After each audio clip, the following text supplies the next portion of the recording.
I've followed MELiSSA over the years, and I've seen lots of exciting developments in their research, and so I was very interested in meeting a lot of the current researchers.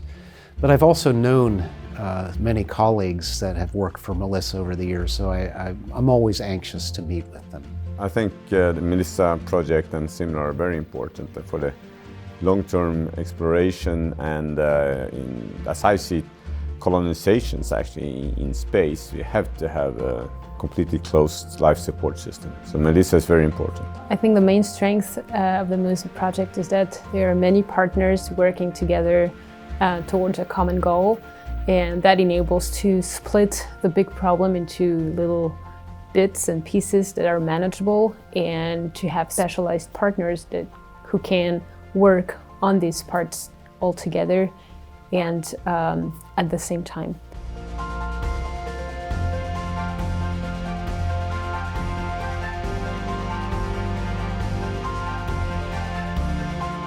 We usually participate in the MELiSSA conference, and we are part of the program of MELiSSA, so we are really delighted also this time to participate to this great event and to support it, because this community needs a support, and we really believe that closed-loop life support is the future for a sustainable space. So that's why we believe in it and we want to support it.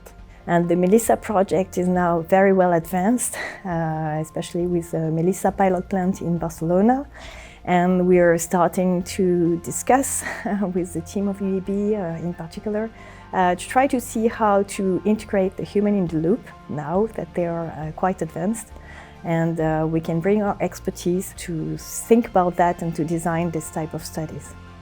My biggest dream for Earth is that humans realize what they are doing to Earth today and really step back and work on sustainability.